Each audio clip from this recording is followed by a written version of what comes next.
Hello, good evening, good evening, good evening, good evening, good evening. Hi, everyone. Thank you so much for, seems unsafe, maybe, for joining us. I am Paula Austin, Associate Director of the African American and Black Diaspora Studies Program and Associate Professor of History.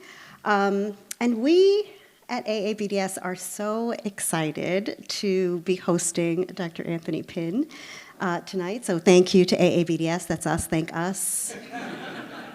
Thank you, us, for having our annual lecture, and shout out to Katie Steinberg and her staff for organizing all the things that need to be organized while also doing everything else, so appreciate. And to the folks who did the press, Dory, Sydney, thank you for doing some press materials for us. And I also want to thank our new director, maybe you don't feel new anymore, Professor Margarita Guillory, for being our director, for taking up the mantle from Louis Chudisoki, and for being our director. Right now, we definitely need somebody who is strong and who is committed, so we feel really lucky that we have you.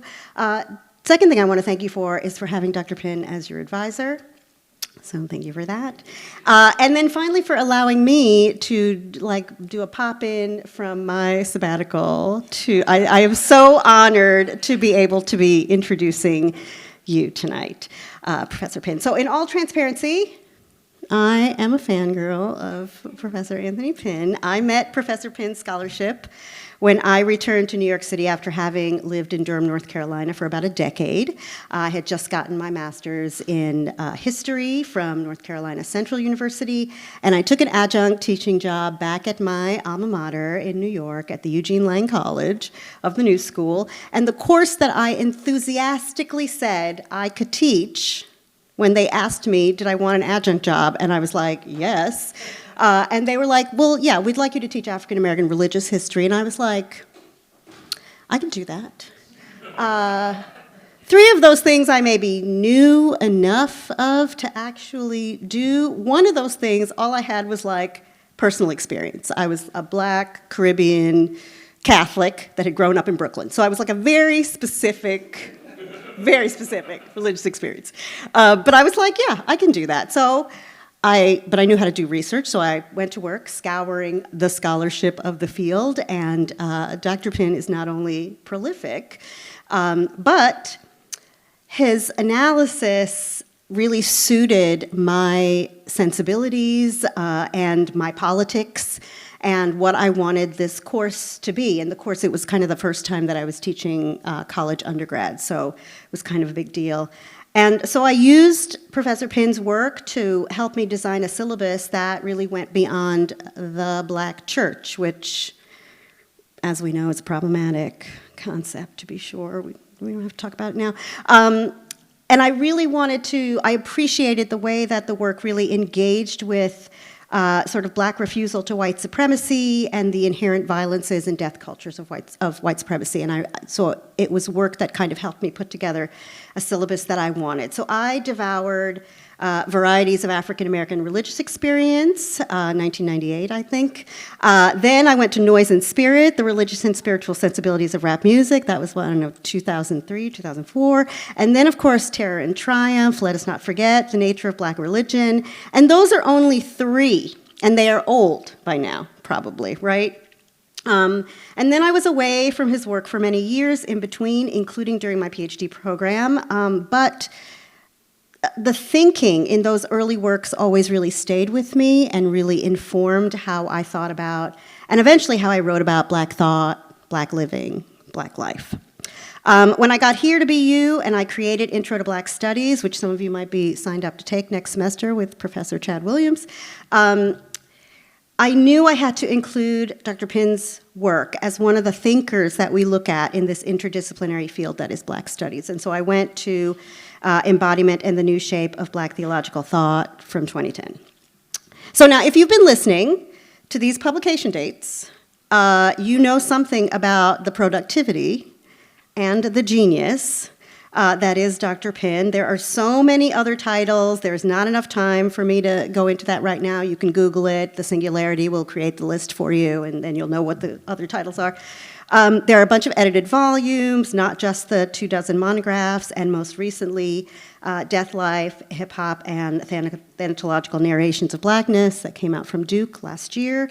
So just let me say, Anthony Pinn is the Agnes, Cullen, Arnold Professor of Humanities and Professor of Religion at Rice University. He founded the Center for Engaged Research and Collaborative Learning there, and we are incredibly grateful that you have said yes to sharing your knowledge with us tonight. So, everyone, Professor Anthony Pinn.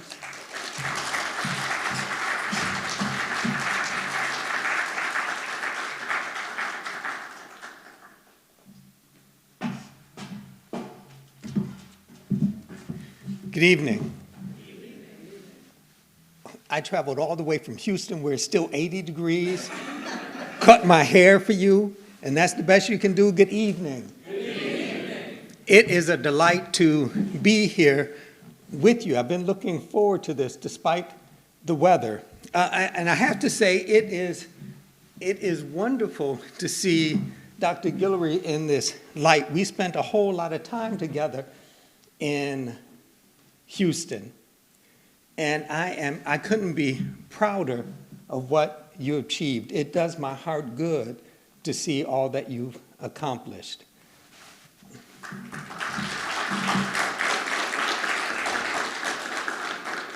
I've been doing this for 32 years, but I still get nervous and I tend to talk fast. And so what I'd like to do is first give you a sense of what I want to do with this talk, then I'll go through it, and then we can have at it. We can chat for a bit. That work? Yeah. Okay. So for about a decade now, I've been interested in the relationship between life and death, in particular, the ways in which life and death get mapped onto blackness, and the way in which blackness gets mapped onto certain bodies. Just find this particularly intriguing in light of a couple of thinkers that kind of guide my work. So James Baldwin says at one point, 1974, I believe it is, he's talking to a French journalist, and he claims he never had a childhood. He was born dead. Never had a childhood. He was born dead. The way in which life and death, the kind of blessing, the messy merging of these two in the work of Richard Wright, I just find compelling. In the ways in which Helga Crane flirts with the relationship between life and death in Quicksand, just deeply compelling, just really interested in the ways in which, in the context of our social world, in the context of this death-dealing social world, the ways in which blackness has become a way to signal a troubled and troubling relationship between life and death. I'm not quite certain that we have the capacity to end that cycle, but it seems to me there are ways in which hip-hop, if nothing else, gives us a way to confront that relationship between life and death. So for my money, someone like Scarface is the musical equivalent of Richard Wright. That Scarface is for music what Richard Wright is for literature. There is a kind of existential yearning within the work of these two figures that is deeply compelling. Now, I wouldn't say either one is an existentialist. What I would say is that they are in line with the thinking of that North African Albert Camus. And so they offer a kind of moralistic take on the world. That is to say, they offer a deep critique of what they encounter within the world. They confront the world without blinking and without flinching. But they don't offer ultimate solutions. I sit alone in my four-corner room staring at candles. He doesn't offer a solution. And this, for me, is just, there's something there that we ought to wrestle with. That I think we've spent a lot of time with respect to hip-hop culture analyzing lyrics and trying to understand the musical development, but I think there are ways in which hip-hop functions as a heuristic or a hermeneutic that deserves more attention, that there's something we can learn about the nature of our social world by understanding the ways in which hip-hop encourages us to see and interpret. So in this paper, I'm trying to bring together my concern with life and death and the ways in which figures like Du Bois and James Baldwin help us wrestle with that narration, but then kind of trying to think through life and death and the ways in which they are tangled through hip-hop. What does hip-hop tell us about this relationship of life and death and the ways in which it has saturated certain bodies? Okay? All right. Over the past decade or so, there has been a fundamental and violent social political shift constituting a challenge to the assumed viability of high principles and life-affirming norms believed to sanction and structure collective life in the U.S. Regarding a naming of this shift, philosopher Rob Ryman writes, quote, "The return of a fascist movement is accompanied by the call to make country X, Y, and Z great again. It is the greatness of force, power, and the false promise of the return to an unattainable past," end quote. This rage deconstructs the illusion that collective national meaning was ever in any way disassociated from the building and safeguarding of whiteness. When reflecting on Robert Paxton's The Anatomy of Fascism, Ryman points in this direction. He notes Paxton's claim that fascism is culturally specific. Its plasticity allows it to reflect the cultural mood of the times. Therefore, and here is where the point gets interesting. Paxton says, quote, "Fascism in the United States would be religious and anti-black." Fascism in the United States would be religious and anti-black. This assertion raises anew questions posed by W.E.B. Du Bois and presented in The Souls of Black Folk, a text that offers readers much regarding the nature and meaning of racialized beings, a racialized ontology at work in the structure and restructuring of certain beings. It is helpful to keep in mind that before Du Bois described the double consciousness of African Americans, he first announced the cultural climate, or the prevailing ethos shaping the historical moment. The problem of the 20th century, he writes in the forethought to The Souls of Black Folks, is the problem of the color line. Reiterated numerous times, this short but forceful line captured the racial logic of the United States post-Civil War and shaped the public imagination of and expectations for the nation moving forward.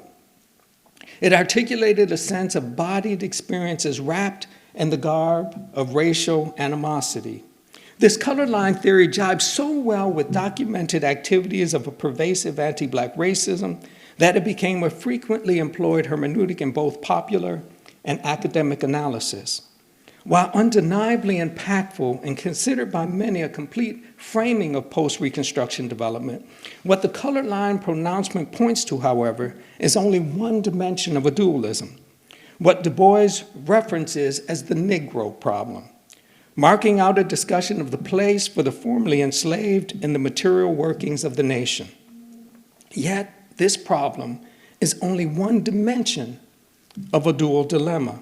Regarding the other, at the start of the first essay in Souls of Our Spiritual Strivings, Du Bois reflects, and I quote, "Between me and the other world, there's ever an unasked question. Unasked by some through feelings of delicacy, by others through the difficulty of rightly framing it, all nevertheless flutter around it. They approach me in a half-hesitant sort of way, eye me curiously or compassionately, and then, instead of saying directly, 'How does it feel to be a problem?' they say, 'I know an excellent colored man in my town,' or 'Do not those Southern outrages make your blood boil?' And these, I smile or am interested or reduce the boiling to a simmer as the occasion may require. To the real question, how does it feel to be a problem, I answer seldom a word." With this question, Du Bois highlights the second dimension of the dualism, what I will call the problem soul, or in light of your theme, what we might call the problem of Black being. The problem soul is marked by a sensibility regarding or posture toward the U.S. cultural climate defined by a vicious logic of racial difference as dangerous. My read of Du Bois suggests not that double consciousness causes the problem soul as a problem of being, but rather it is prior to the Negro problem. It, the problem soul, involves positioning of intent expressed through the African American's existential movement in the world as a troubled and troubling being, trapped by conflicting identities articulated in terms of discourses of boundaries and a certain type of fixity. The Negro problem, framed as a cultural ontology of two-ness, is addressed in terms of social, material, and political alterations to public and private life, supposedly bent on making African Americans whole and functioning citizens. The problem soul, the diagnostic of primary concern for me, entails a web of psychological, philosophical, social, theological, and affective vantage points, constituting a posture that seeks to trouble such violent closing off.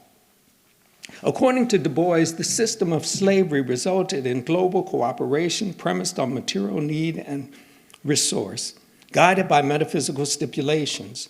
One proviso marked Africans as inferior, that is, fixed and bounded, in every respect, and another extended the correctness of this argument through violent coercion of African Americans into believing themselves inferior. The goal of this debased epistemology and dwarfed ontology is control over docile bodies, tamed minds, and the nation's socio-political and economic infrastructure. Freedom troubles this logic in that it disrupts what were once assumed stable cultural identities by forcing a rethinking of the African American's occupation of time and space. A consequence of this rethinking is double consciousness. Two warring cultural identities African Americans attempt to hold together in a historical context ill-equipped to grasp and appreciate such complexity. This dilemma is the birth of the existential Negro problem, framed by life within a context of close but troubled proximity, without old methods of regulation, played out on geography of entitlement and opportunity, marred by exclusionary boundaries. In the essay Of the Dawn of Freedom, Du Bois offers a question capturing this problem. What shall be done with Negroes? First addressed in an expansive and systematic manner through the Freedmen's Bureau, the answer to that nagging question involved judicial structures, economic opportunity, political involvement, educational organizations, social maneuvering. This approach entailed an assumption that the question is addressed best through interrogation and material intervention, thereby tackling the basis of disregard, countering assertions of inferiority, and opening access to life, liberty, and the pursuit of happiness. Nonetheless, the failure of this tactic is clear in that for so many, the African American had not been reconstituted, but simply and inconveniently repositioned. In a word, the formerly enslaved were visible in an altered way, but this did not constitute a substantial change in sentiment toward them. For this much all men know, writes Du Bois, despite compromise, war, and struggle, the Negro is not free. He outlines this situation by vivid sociological and historical narratives regarding life in particular regions of the nation where he believed the Negro problem most graphic. Effort to foster a better and truer self produces frustration in that it involves what Du Bois references as the contradiction of double aims. Appealing to a religious vocabulary, he expresses these wasted efforts as wooing false gods and involving false means of salvation. There's a relationship here to tragic soul life by means of which Du Bois presents, through the musical form of the spirituals and religious rituals, an African American theological response to these existential conditions. Impact, if any, is short-lived, as Du Bois hints at through the fiction undergirding the spirituals. Creating synergy between past and present, these songs wish for a future that does not come.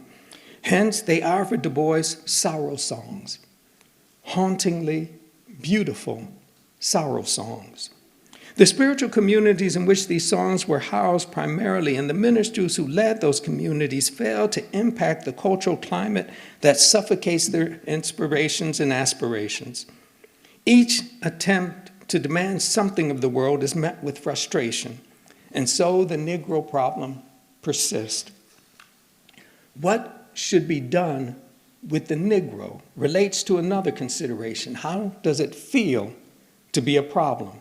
It's with respect to this question Du Bois presents the aforementioned problem soul, borrowing, I would argue, from William James's sick soul, conditioned, informed, and shaped by a particular cultural climate, or what Du Bois references as a new philosophy of life, associated with the technologies and strategies of racial deep disregard. It is this philosophy that articulates the soul life of the nation, in which, by definitions, African Americans participate. Consideration of the Negro problem, particularly in theological terms, entails a sense of hope, often funneled through faith and cosmic assistance, while the problem soul connotes, and I quote, a hope not hopeless, but unhopeful. A hope not hopeless, but unhopeful. Du Bois mentions this unhopeful posture in relationship to death as physical demise, but it is just as applicable to the depth of disregard or ontological irrelevance, also marking encounter with the cultural climate associated with our social world. To be unhopeful within this cultural climate raises the question of pain and suffering, but not as a matter of theodicy. Rather, the problem soul postures rejects grand unity of purpose, and this entails a stance much more in line with the Camusian sense of struggle and life without appeal. Paul Taylor points towards this sense of struggle without resolution in a letter penned by Du Bois in 1962, shortly before he leaves the U.S., yeah? Du Bois, according to Taylor, offered to a friend what we might take as his final assessment of the prospects of social justice. Chin up, fight on, Du Bois says, but realize that American Negroes can't win. Chin up, fight on, but realize that American Negroes can't win. Something for me in that statement by Du Bois points to Sisyphus and his rock. Are you familiar with that story? We can talk about it during the Q&A. We can chat about it. Available to the problem soul are only thought and habits of revolt without resolution, a resolve only to recognize but not beat in a substantial way the absurdity we encounter with the world. Some might want to describe Du Bois' position regarding collective disregard as a position of melancholia, a sense of collective mourning. But how does a community mourn the loss of a robust being, profound mattering it never possessed? It seems to me it is only on the personal level that Du Bois adapts this effective response to circumstances. That is, on the micro level, with the death of his son, there is a poetic quality offered through personal pain and angst that lends a softer meaning to the misery of disregard. Du Bois says, I saw his breath beat quicker and quicker. Pause. And then his little soul leapt like a star that travels in the night and left a world of darkness in its train. Each time I read that line, I'm reminded of the juxtaposition of this sense of life loss with the situation noted by Baldwin, who in 1974, when speaking with a French journalist, said to him, and I quote, never had a childhood. He was born dead. Born dead. An existential and ontological intertwining of life and death played out within the framework of embodied blackness. One way to describe this relationship of death and life noted by Baldwin is through the image of dying. And so what is said concerning Kafka's take on death, as one whose poor health kept death always a consideration, by Victor Bromberg is applicable here.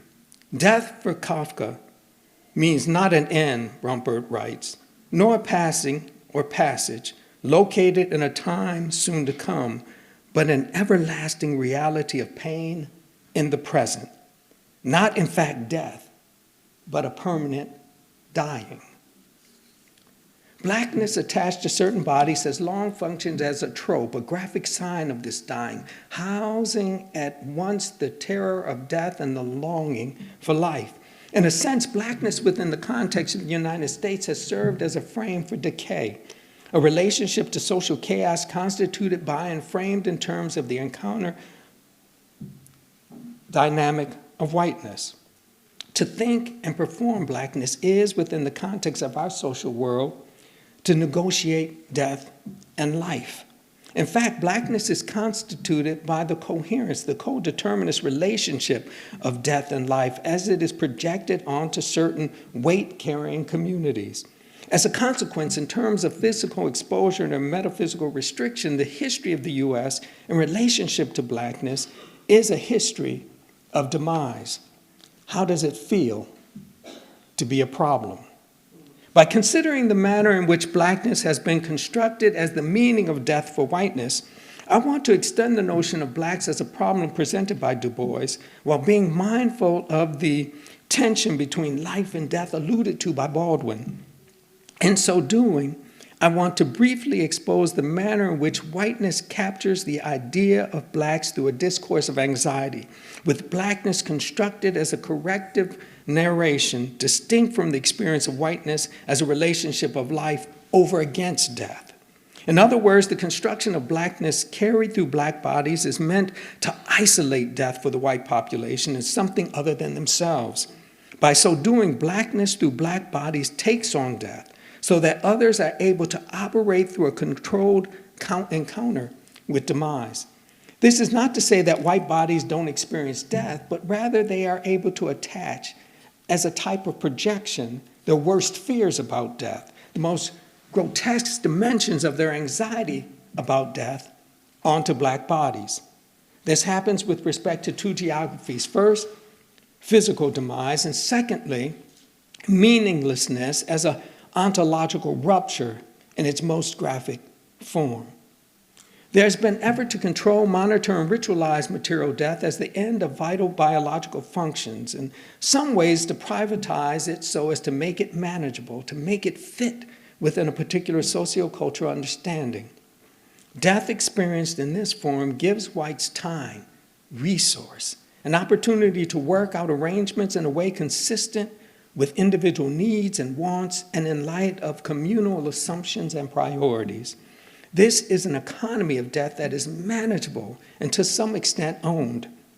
The opposite of this, the type of death avoided, involves a hard death, entailing death that is untimely, outside the social assumed chronological frame for human life, death that is violent or in some other way outside the desired pattern, or death that for any other reason is outside the dominant narrative. Such death disrupts sociocultural arrangements that mark out life or physical being within a given community. In this way, physical death produces dis-ease within a community and fosters a certain type of anxiety within individuals. While there may be cultural nuance and difference in the practices of marking off and discussing death, whites and blacks make use of similar structurings of physical death. Laws, for instance, determine how bodies can be disposed of or stored. The physical body, the biochemical reality whose function ends, can be ritually addressed through death. It can be mourned, represented in a variety of ways, and then set apart in a clear and final manner. It can be presented and available to the living, cemeteries and urns, but still at a safe distance, confined, managed, existentially docile. In this regard, the practices related to the material body are fairly sure across social dynamics. For example, whites and blacks share use of professionals who prepare bodies for presentation and ritualize goodbyes and so on. Yet, there are limits to this connection in that death as presented here grabs at blacks in particular ways and casts blacks in a certain relationship to demise. The challenge is this. Communities nurture structures of connection that ease the reality of death, but they also involve the production of circumstances, disease and violence, that undercut relationships. Then there is the movement through the world aware that life is framed by death and death by life. This, of course, is true for those who are considered human in ways that have fundamental meaning. They are socially, economically, politically, religiously, and culturally human. Carla Holloway's insight is worth noting. There is an intimate link between color and death, she argues, and this connection guides much of what she and others who hold to this opinion say about the nature and meaning of rituals and processes of addressing physical demise within Black communities. But on this point, I share a question with Sharon Patricia Holland. What if some subjects never achieve in the eyes of others the status of the living? What if some subjects never achieve in the eyes of others the status of the living? Our answers are different. Holland frames the question in terms of Toni Morrison's brilliant Beloved and raises the specter of some existing with the dead, being one with the dead. For Holland, Blacks are perceived as ghosts. Not so for me. And this is where we begin to move away from the physicality of death. I suggest Blacks do not achieve this status of living in the U.S. because they are categorized not with the dead, the ancestors, for instance, but because they are neither fully objects nor fully subjects. Put another way, they have a particular materiality, an embodiedness that produces discomfort and anxiety in the general population, but they are limited metaphysical importance, and that their presence is without deep epistemological and ontological significance because they have no will that matters. They, through socioeconomic and political arrangements, for example, put in place and monitor by the dominant population, occupy an in-between space of sorts. The Black dead must also be alive, ever present, if the meaning of whiteness is to have any meaning. But they can't be so present as to cause metaphysical discomfort for those depending on this particular arrangement. Put differently, Blacks must be recognizable, human enough to be visible or regarded, but not be able to demand much attention, significance in time and space, as to threaten those who advocate modalities of white supremacy. To talk about death, to understand it on some level within and beyond its most superficial dimensions as confrontation of the senses in the form of physical demise, is to talk about life. This, nonetheless, is a reality fought on a variety of fronts. The logic of life is, in fact, death. We good so far? All right. Ontological death is not the end of vital functions such as heart activity or brain activity, nor do I mean the end of vitality in a traditional religious, theological, or spiritual sense. This is not death as physical or spiritual condition, but rather death more fully as positioning and a rupture regarding knowledge of being, of life integrity. It is a more expansive loss of meaning, more generally, as opposed to the ending of a particular person's mattering. This means the identity of Blacks in the U.S. isn't simply marked by stigma. That is to say, Irving Goffman's keen work on the nature and meaning of the stigma as marking a person who is, quote, reduced in our minds from a whole and useful person to a tainted, discounted one, doesn't fully capture the construction of Blacks vis-a-vis Blackness. Put differently, Blacks aren't simply human with both actual and vital social identity as less than, as somehow and in some way impure.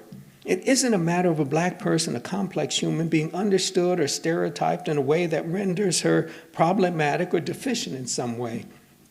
No, the Black person means something more fundamentally different and perceived as a necessary danger.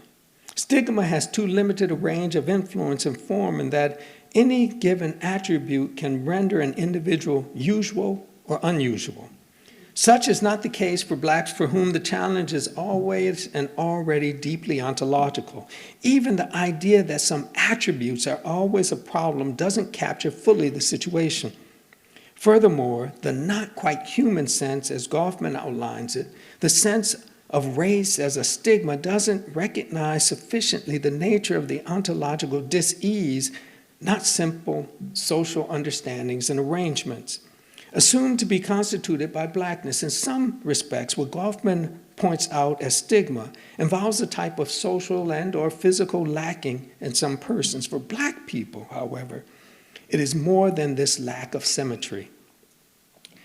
It is an odd arrangement. Blacks are projected as death within the context, fighting to keep death at bay, and participation in American life in a substantive way requires blacks to buy into death as they are projected as constituting. Mindful of this, Russ Castronovo's intriguing notion of Negro citizenship points in a useful direction, but fails to fully capture what I mean to represent here. He argues U.S. democracy enjoys non-responsive citizens, blacks, who do not react to political developments, who are passive and still, who are corpses. His sense of a citizenry rendered docile, disengaged, corpse-like, entails some of the consequences associated with the ontological, epistemological death of blacks. But I also have more in mind, more than the socio-political spheres of life. For Castronovo, there is something about recognition of morality as political capital that says a word about the democratic existence within the state. The corpse, the body, can be dead or can be reanimated through particular shifts in political ideals, practices, and sensibilities. This sense of death, the final disembodiment understood within the context of Negro citizenship, has something to do with the sense of privatization that so many have understood as the modern term regarding the dead, while the political is public. This separation isn't certain, and it isn't fixed. When, for instance, one considers the political importance of the social death of enslaved Africans. I mean something more fundamental by epistemological and ontological death over against the disembodied experience, social position, and political metaphor intended by Castronovo.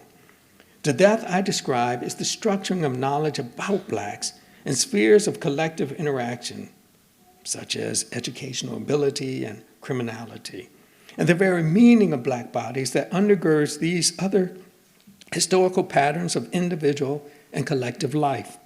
It is not the case, nor need it be, that all agree to blacks so constructed. The manner of structuring blacks as such isn't dependent upon consensus, with whites benefiting directly or indirectly from this normativity, and this doesn't preclude slippage regarding when and how blacks are so understood. The representation of this logic must be compelling or at least presented in light of a shared need. And with time, it will become the unspoken reality, the assumed condition. It's normalized. This logic, to borrow and apply in a different context, a phrase from Albert Camus, entails solidarity against death. Undergirding this configuration of blacks is an epistemologically grounded and ontological move. Blacks are needed in order for meaning to be and to be lodged in the life of whiteness. Within this narrative of meaning, blacks are a cautionary tale suggesting the importance of accepting the dominant structuring of individual and collective existence, of safeguarding against contamination. Letting one's guard down in the presence of blacks can only result in destruction of social existence as vibrant, vital, and humane. Death, according to whiteness, is meaninglessness in that it restricts life force to memory. That is to say, it subjects one to the caprice of others, to the will of others who determine to what degree one has presence. It is to be without human will that matters. Ontology through death is warped, and social relationship involves confinement and destruction. How does it feel to be a problem? This is not simply a statement regarding alterity, the other as a presence to be recognized and addressed. Such cannot be the case when blacks are projected as ontologically and epistemologically dead. This difference is being won't be addressed by simply recognizing the other or having the other accept the dominant mode of humanity. It is in thinking blacks in this way and presenting them in this fashion that whites over the course of centuries have been able to envision themselves as alive or invested with meaning, subjects moving and arranging their world. In this way, over against blacks, they have meaning within a world marked by no central or consistent meaning. Everything about blacks is ontologically dead, has an underlying function of affirming as right this grand narrative of white life over against death. Blacks are constructed as the embodiment and discourse of danger, destruction, and disorder, whose very efforts to produce meaning result in contamination and chaos that must be controlled by naming them dead. Yet this process is not without its weak points. For instance, to the extent blacks cannot be forgotten within the U.S. narrative of white domination, the black person is immortal. Dead to the extent projected is without meaning, but perpetually alive to the extent the memory of her is essential for the safeguarding of the American narrative. Some have recognized such weaknesses and have worked to exploit them, if by no other means than signifying them. We're going to make a shift. From my perspective, this is the case with hip-hop in general and rap music in particular. Now, what I want to argue here shouldn't be understood as a moral argument. I'm simply interested in describing what I see taking place within this cultural form. It is not a rejection nor an endorsement, just a description. We can get to the other stuff when we chat.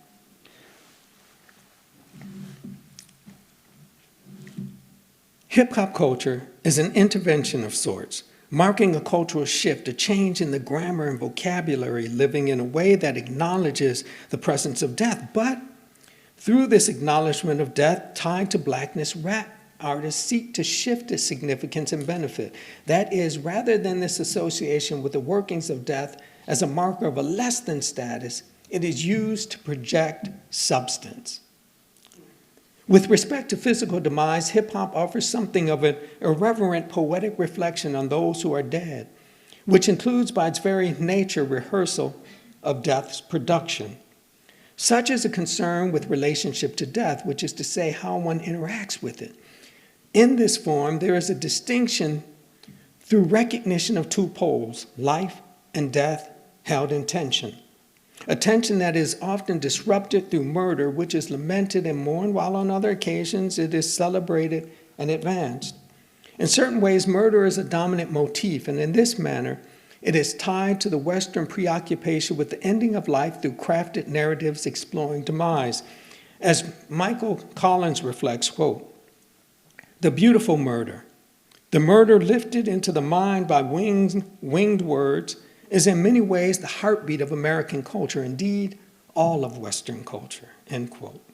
The situation, however, is more focused than that, situated within a particular social geography. And so what James Baldwin reflects regarding the nature of socioeconomic and cultural life for African Americans in Harlem, mid-20th century, holds relevance for hip-hop's attention to death. The circumstances related to the awareness of loss or epistemological clarity makes plain, in Baldwin's words, "Your losses are coming." I want to avoid the quick move to the why of killing and instead describe quickly the how and what of killing within hip-hop culture qua rap. In other words, often murder in rap is viewed from the vantage point of life, but it takes away. Yet there are important ways in which the murder in hip-hop also speaks about the substance of death. Much has already been made of the taking of life, the presence of active demise within hip-hop culture, particularly as chronicled in gangster rap. But this focus is not without good reason. When one considers the socio-cultural impact of the gangster persona emerging during the culture wars of the 1980s and in relationship to the age of crack. And so, something about the effort to claim time and space to constitute presence and significance is connoted through the ability to consume time and space, that is, murder. Resembling a thematic arc found in the fiction of Richard Wright, ontological relevance, or what Kelvin Warren might call ontological murder, for a despised black figure seeking to be a subject within an anti-black social environment, involves the ability to take life. If one cannot determine fully the shape of one's own social existence, one can produce it through negation, the ability to end the social life of another. There is a feel for living produced by the taking of life, a carving out of psychological space and meaning through the void resulting from the manufacturing of demise. For blacks, as Wright and later on rap artists would attest, the possibility of physical or ontological demise is always present, always threatening. Does one take life or have one's life taken? The right to life is superseded by the ability to end life. In this sense, production of death serves as a signifier of subjectivity, as a mode of being in contradistinction to social dictates. Murder, then, is the performance of a twisted personhood. It is not only the taking of life vis-a-vis murder that constitutes a marker of significance. Ontological viability is also constituted through being the target of murderous intent. Biggie Smalls, the notorious B.I.G., you know Biggie Smalls? Some of you do, that's okay. I won't hold it against you if you don't. Famously outlines this philosophy of existence in "You're nobody till somebody kills you." The imagery associated with the 1997 album cover, Life After Death, containing this song, presents Biggie Smalls dressed in a long black coat and hat, leaning against a hearse, looking at the one holding the album. The license plate, B.I.G., suggests the artist is the one orchestrating or ritualizing the transition between realms, serving as something along the lines of the funeral director or the trickster, Elewa. From the very imagery to the lyrics, death is present. Through this track, Biggie Smalls comes to grips with death by seeking to manage it, to determine its arrival and its target. A direct relationship, a metaphysical mutuality between taking and sustaining life is apparent and graphically portrayed through the defiant black body occupying time and space. Agency is aggregated and signified through a body count. Something about this arrangement of reciprocity speaks to the metaphysical significance of the dead black body. Or as Lyndon Barrett reflects, quote, "The dead black body may be an ultimate figure of regulation, unruly desire, and at risk fully mastered. But at the unfolding history of the United States attests in particular, what is most interesting is that this form of death has a highly useful social valence, marked by a type of social productivity. What Biggie Smalls outlines in this track isn't hip-hop's presentation of the martyr. That is to say, it doesn't advocate seeking or welcoming demise, but rather one's value is determined by the desire to murder it generates in others. Importance or worth involves negation, a mode of absence, which is to say the value of one's life is measured in the void generated by its ending. In relationship to the materiality of being, the measure is the desirability of one's economic holdings, one's value to the extent one has things others will kill to secure. But on a more ontological level, significance for the black body is measured against the merit of loss. Value is determined by how aggressively another tries to bring about one's non-being. This is a radical give and take by means of which substance is assessed by a significant absence and importance is defined by the appeal of a void. There's a tragic comic quality to these circumstances, tragic in that they define the existential environment described and lived by artists, and comic to the extent the artist is aware of these arrangements and seeks to maneuver with swag and thereby live in spite of the price for living. Do you see what I'm trying to get at? It seems to me that with hip-hop, Biggie Smalls, as an example, what you get is an ability to signify, and I would call this poetic, and by poetic I mean the destruction of language to free it to tell a different story. And so hip-hop here, Biggie Smalls, isn't resolving this, not bringing an end to this process. I don't know that that can happen, but signifying it, exposing it, and in making light of it, making us aware of its underlying intent. To be of worth is to be in reach of death. Both the deceased and the one who murders claim substance, announce their presence through demise. Nonetheless, there is a paradox in play. The one who is killed because of the rationale for taking that life has inflated significance. They are worth killing, but also is diminished by the act. In other words, death is two-faced, jaded. It exposes, that is, renders transparent the cartographies of status, signifying the inauthentic and celebrated real social substance. The album depicts the distinction between life and death, while recognizing circumstances that can result in a quick transition from the former to the latter. I think you really get another graphic example of this with Kendrick Lamar's album, Damn. Are you familiar with it? Some of you not because you're Drake fans, but okay, well, we can talk about that later. But what you get with that album, whether you listen to it forward or backward, it's bookended by death, right? You listen to it from the beginning. What happens? He's trying to do a good thing, and he gets got. At the end, it's that same narrative, right? It's bookended by death, and within the substance between those two narratives is a wrestling with what it means to be alive. What are the markers of it? What are the symbolic structures of it? What are the signs of life? What does this entail? Right? So it seems to me you get this kind of massaging, this effort to signify, to come to grips with, and in signifying, to decrease the power of this social world narrative. The bestowing of subjectivity isn't a matter of divine creation and orientation, but rather is found in the bringing of death. Somebody does the killing, and in that process of taking bestows personhood. Death consumes life and leaves behind residue in the form of memories and repudiations. In other words, death marks an end to connection to the workings of community, and importance only tied to realms of memory remain. But yet, death has a direct and negative relationship to life, marked by the taking of agency and the residue of vulnerability exposed in a most graphic and permanent form.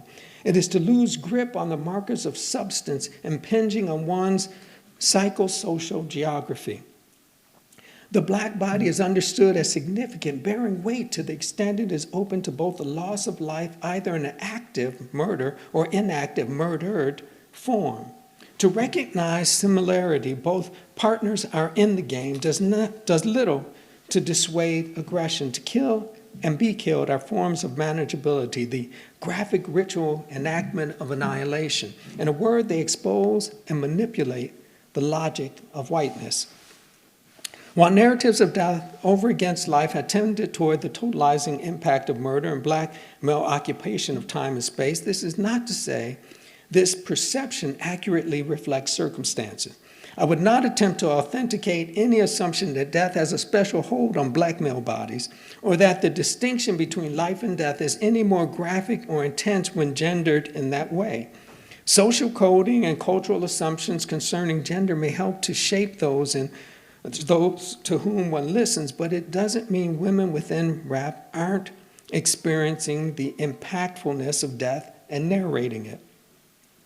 That is to say, the mechanics of expression may bend to gender, but the nature and meaning of death remains an intense and determinative process.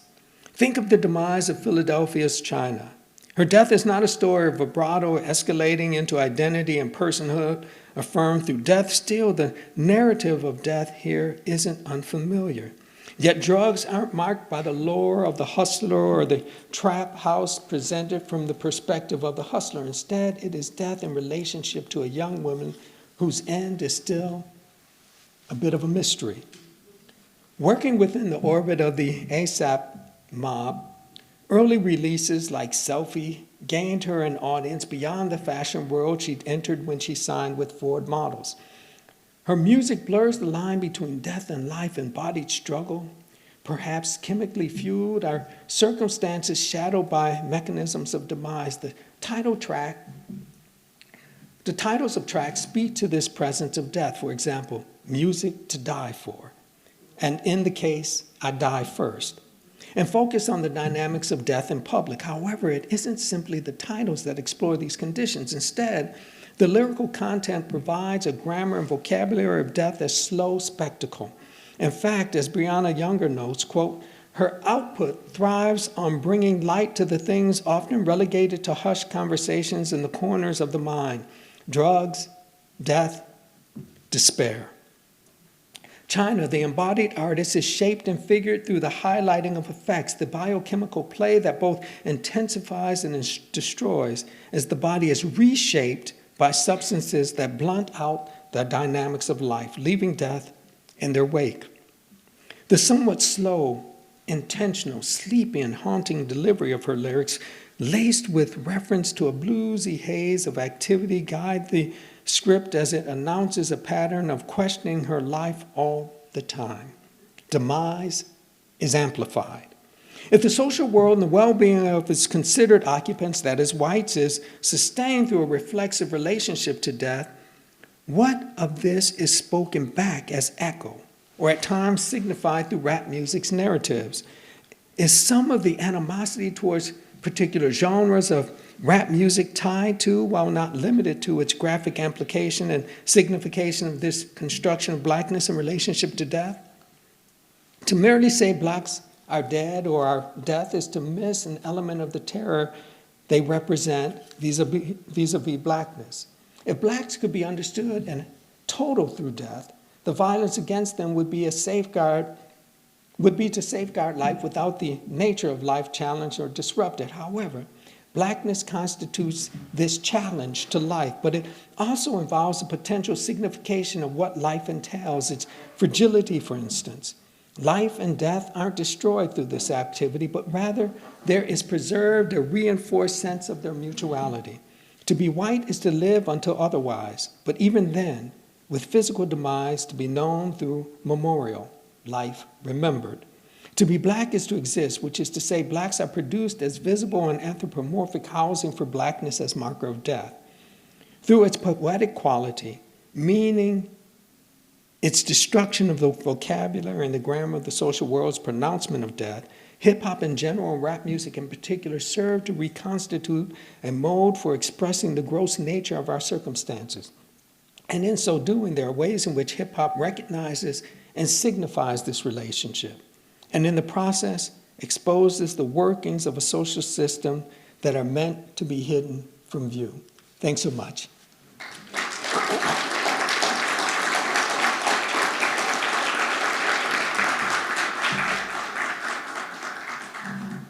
Let's chat. We now will turn to the chat part. If you have a chat comment or a question, please raise your hand and someone will bring a mic to you. Thank you.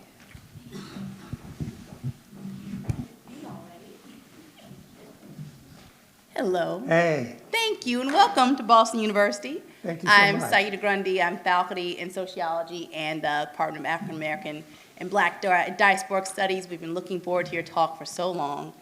One of the things that, I wanted to hear from you, and this is just a matter of if you were familiar with it or not, but in the sort of evolution of death within hip hop, right? Drill music was a really, drill music to me was very fascinating because it was almost death as a dialogue, right? They're literally talking to each other back and forth through both lyrical death, but actually it's a call and response game if there ever were one.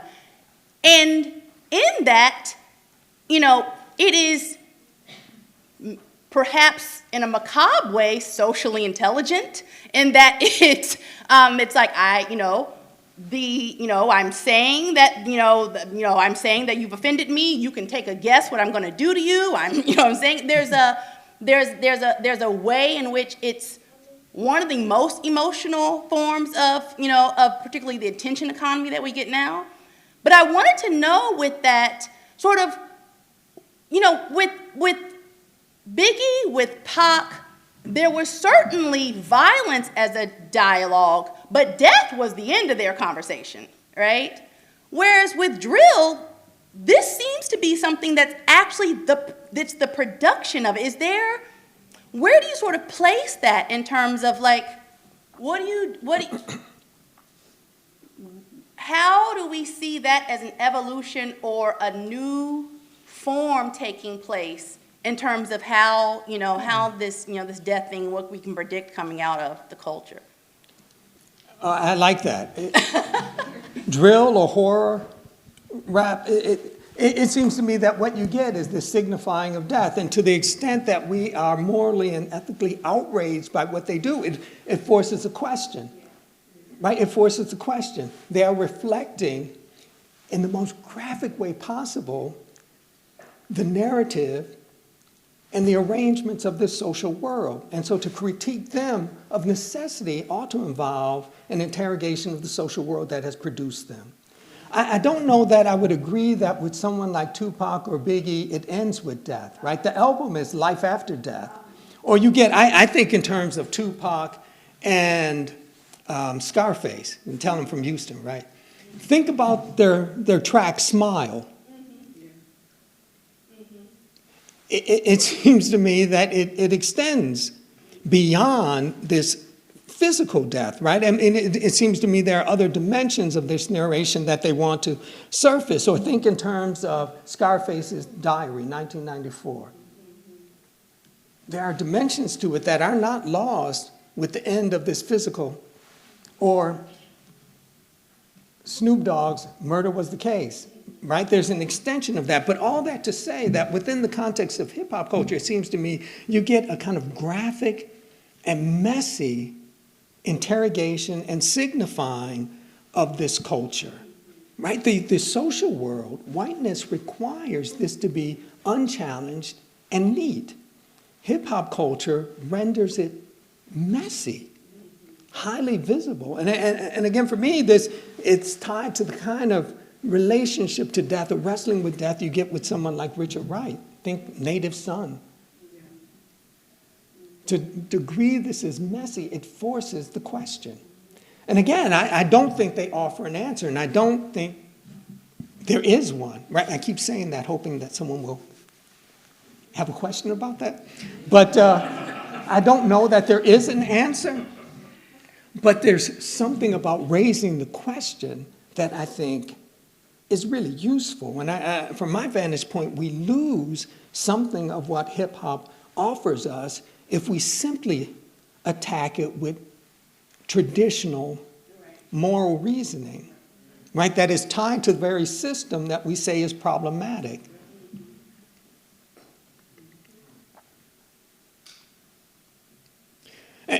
One other thing with that, and I think with some of these artists, particularly, I'm thinking Gravediggers, for example, what you get is a signifying of this relationship of life and death through their determination to consume death, right? They're devouring it.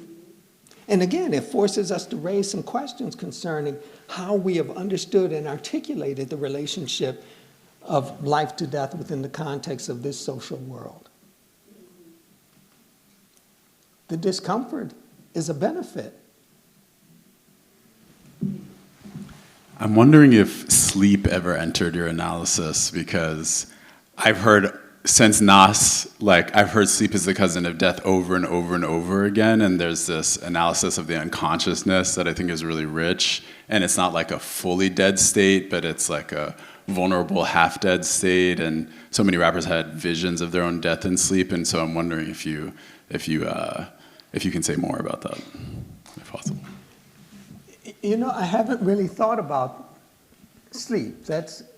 When I think Nas, and in relationship to this, I think his discussion of black zombies, but not sleep. So perhaps you can quickly say a bit more, because I'm thinking perhaps you thought this through. I haven't thought it fully through. I actually wanted to, maybe we could be in discourse about it later, but... That's intriguing. I've never thought about this in relationship to... Yeah, I mean, I think it has a lot to do with why rap has produced an altered state of consciousness so much. Because there's I think it has a lot to do with the terror you're describing, the problem of being alive but not fully alive, and the problem of being a problem. And how it just becomes painfully obvious through some dreams. And I think I hear a lot of no sleep, like rappers rapping about like not wanting to sleep, fuck sleep, that kind of thing, just because it just like, I think it makes everything we don't want to face really clear. Yeah. Yeah, we should talk about this. Oh, hello. Well, Hey. thank you so much for, as another welcome, thanks for coming to PU. I think I want to kind of throw a little bit of another curveball in the genre of kind of like emo and depressive rap, where you had artists such as Juice WRLD or XXXTentacion, who had incredibly suicidal, depressive narratives, and both of them passed away very young. How do you think those kinds of narratives and subjects, or even extending that to R&B and hip-hop of The Weeknd with his earlier music of Trilogy, how it is either a reflection of their identity with death and their Black identity, or if it is an analysis of their environment as it's connected to their Black identity? I like that. That's really interesting. These are wonderful questions. Thank you so much. I think about this through the way in which I read Richard Wright and Albert Camus, and it may not be the way everyone reads them, but it seems to me there are ways in which, within the context of our social world, the claiming of space and personhood can at times involve, if nothing else, our ability to determine how and when we end. That's how I read Native Son, his interest in not leaving that jail cell, doesn't want to hear what the preacher has to say, doesn't want to hear what his mother has to say, that there was something about owning that situation that perhaps in the context of this social world, the only way to free ourselves is to determine when and how we end. And I get that same sort of sensibility from Albert Camus. And so I would read them that way. Yeah, I think it's about like autonomy in a sense, whether that's your own autonomy of taking your life, or if it's pressure from a societal structure that's kind of revoked your autonomy and to lead you to that decision of escape. We can talk about this more, but I don't know that I would use the language of autonomy, because I don't think there is an outside.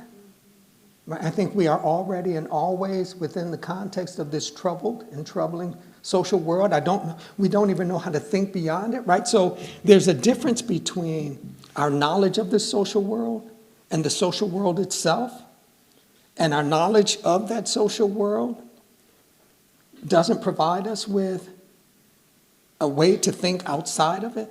We are already and always informed by it, so autonomy troubles me a bit. You're not going to fight me on that? No, I mean, I just think even the aspect of The Weeknd's earlier works, I think his idea of autonomy is incredibly conflicted, because he is somebody that consistently sung about abusing drugs, being abusive to women, and feeling no remorse, but also still having this third perspective that he knows he's a bad person and he is harmful, but doesn't seem that he has the autonomy or control to do so. That's kind of why I use the word autonomy, again, how kind of misconstrued or complicated it is as it's related to depressive and suicidal genres. And I would think that relationship to others, there's something about that that renders him American. That there is something about how life is conducted within the context of the United States that allows for the consumption of others for our own benefit, and that remorse over that doesn't alter the dynamic. So it's the American way.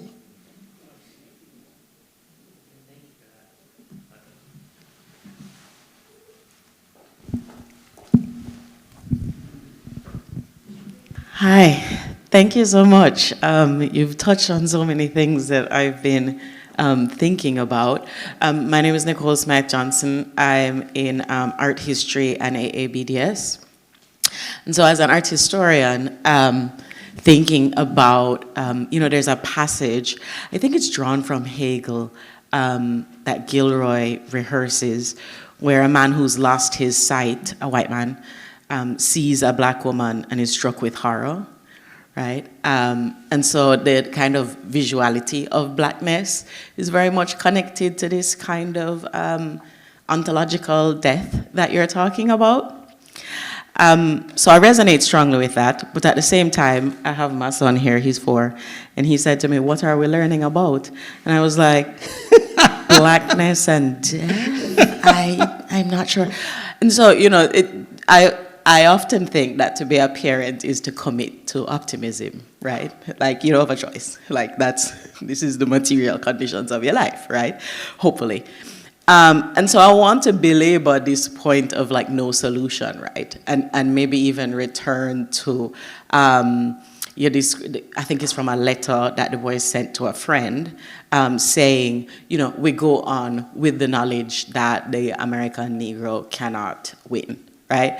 And Paula and I just last week had a conversation. We were talking about the Warren book and Black nihilism, and what came out, I won't say who said what, but what came out was, it's just that it leaves no possibility of a politics. And here I'm not talking about party politics, which, I think is fair to abandon.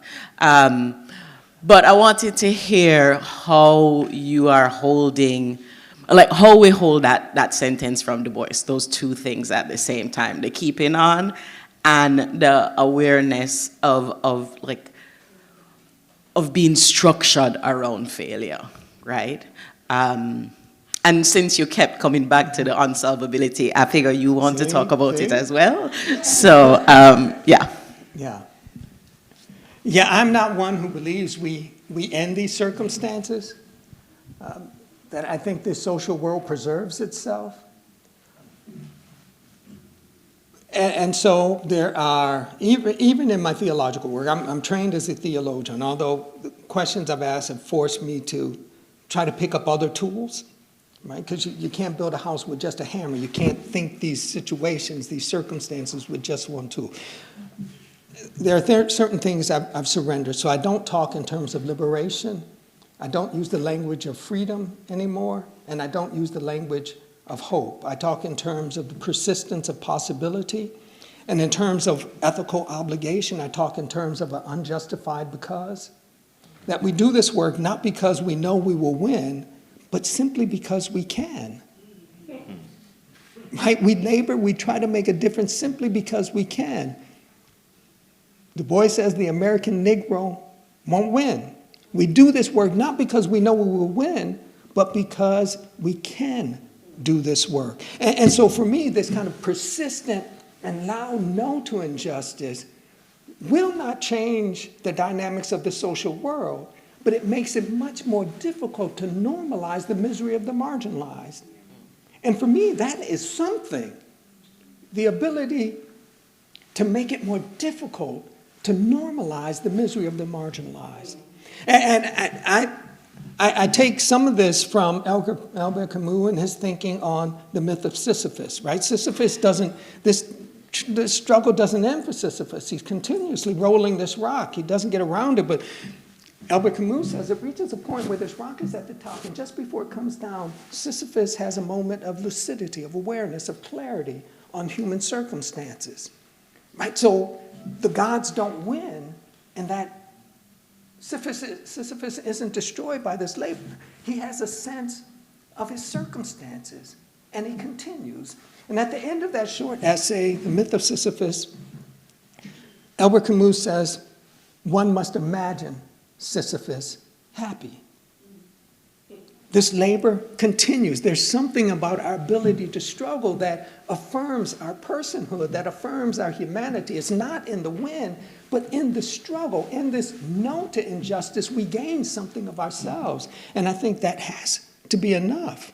The way I read our history, I see us with great creativity and imagination when it comes to struggling against injustice, but the same sort of creativity and imagination when it comes to producing injustice. I think we have, for most of our history of struggle, we have worked based upon outcome-driven strategies. We do A because it gets us to B. We do B because it gets us to C. But stuff hadn't changed. Trump comes after Obama, not before. It hasn't changed. And kind of mindful of that, the question for me becomes, what is the moral and ethical grounding if I cannot assume that us doing this thing together is going to end this misery? What keeps us moving? Our capacity to do it, our capacity to say no. That means something. In that no to injustice, we find something of ourselves, and that will have to be enough. One must imagine Sisyphus happy. There's a lot. Huh?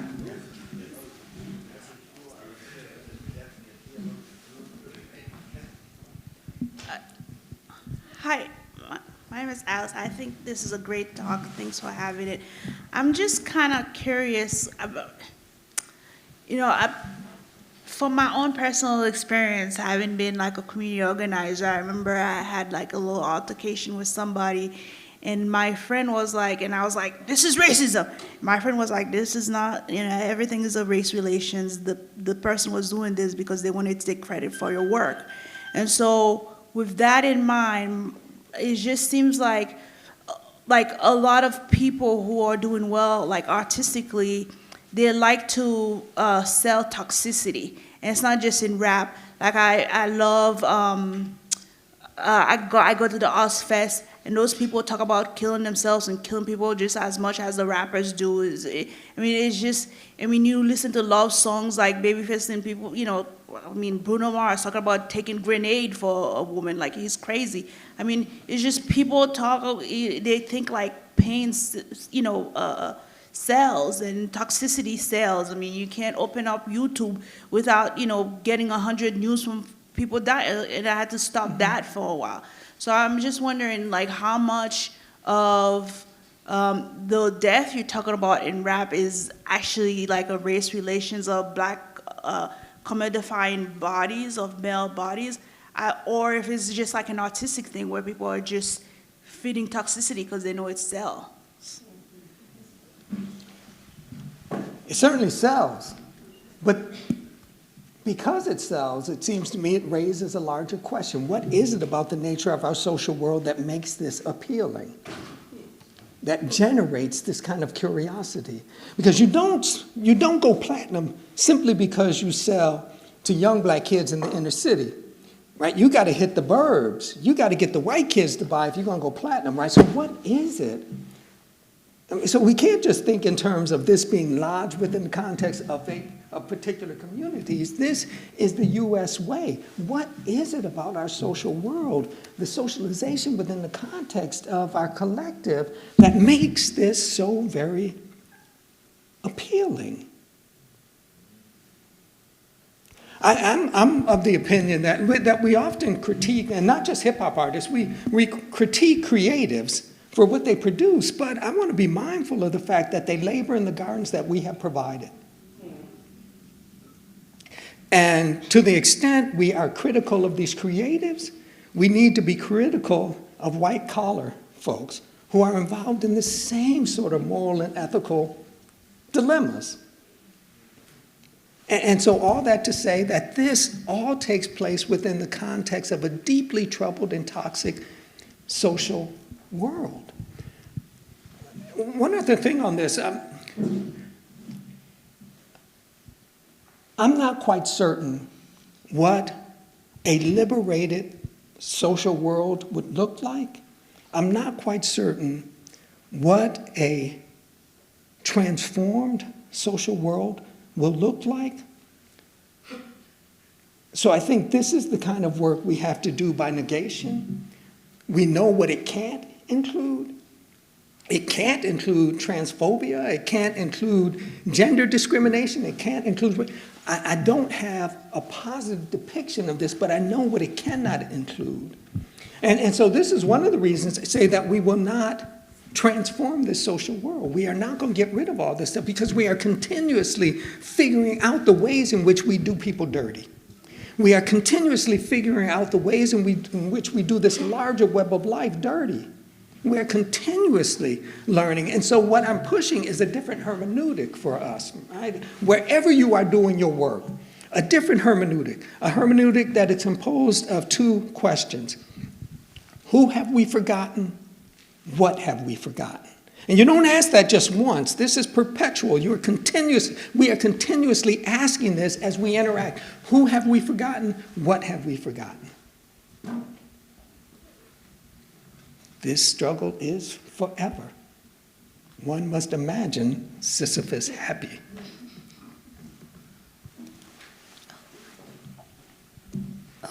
Hello. Oh no. Well, hello, my name's Oliver Zinn. I'm studying history here at Boston University as an undergraduate. I was very intrigued by the statement you quoted earlier from a scholar. Fascism in the United States would be racist and anti-black.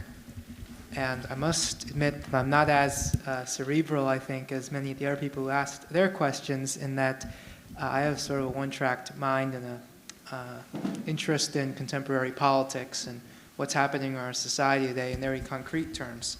I mean, right now we're, I would say, suffering through the second Trump administration. And as you said, Trump came after Barack Obama, but of course Biden came after Trump, and now Trump has come again after Biden.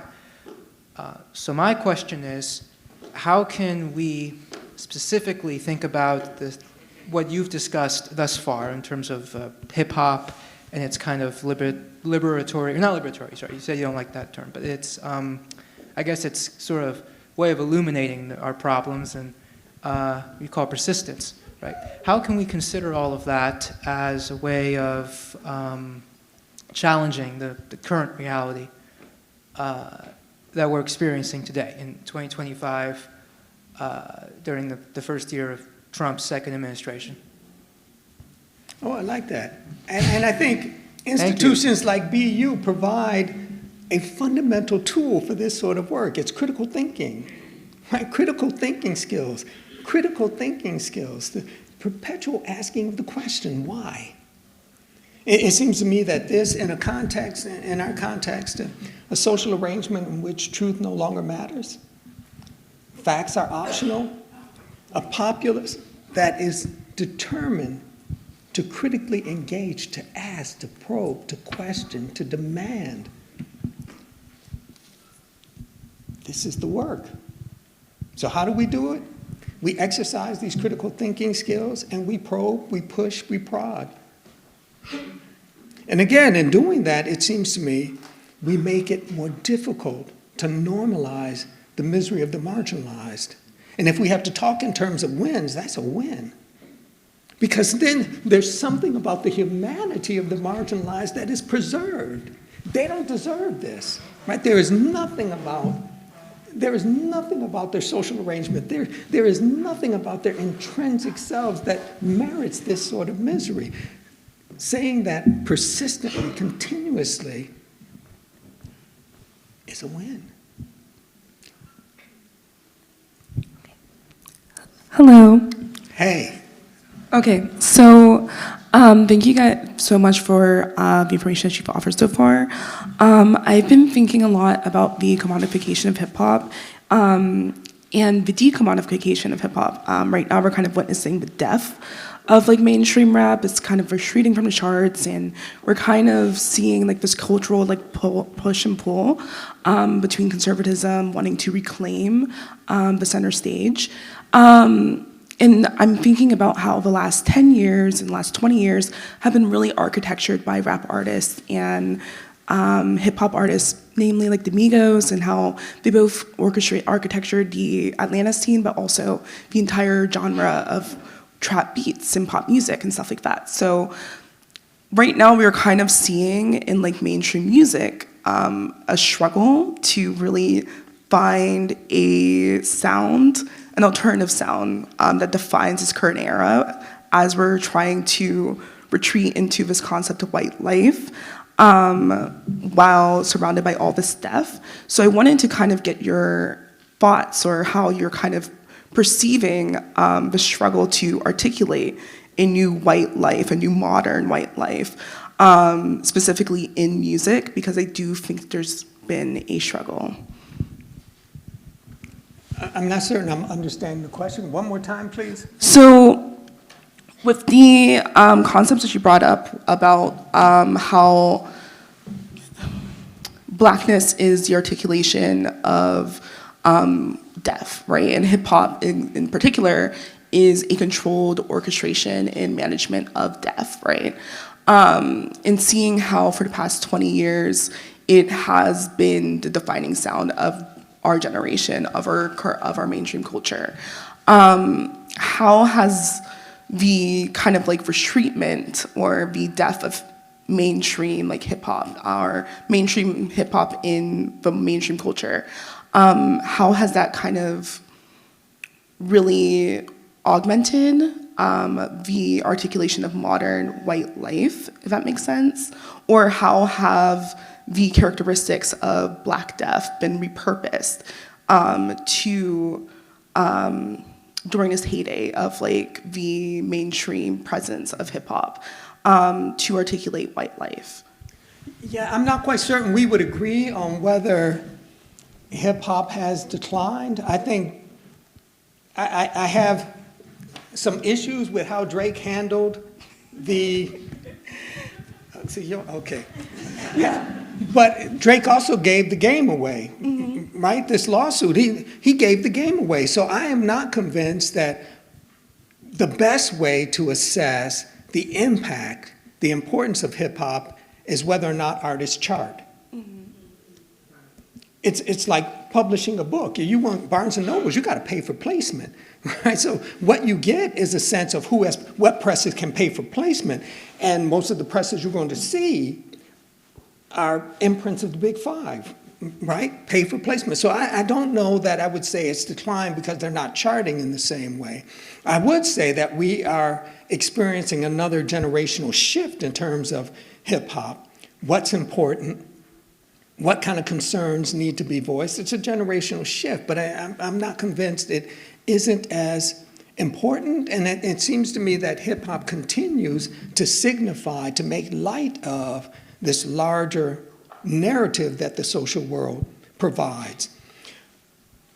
I also think how that narrative gets challenged or attacked, if you will, has to shift because how that narrative is presented has changed. It is presented now in a way that is graphic, that is crude, and bulky. No more of the Nixon-coded terminology. It is just upfront, the system has rebooted, and during this rebooting process, we saw the inner workings. And so I think creatives have to reassess and rethink how they critique a system that is no longer interested in hiding. Right? It's an approach, it's a demonizing of difference that is no longer in the shadows. So what does it mean? How does one go about exposing and attacking that which isn't interested in hiding? It's just out there.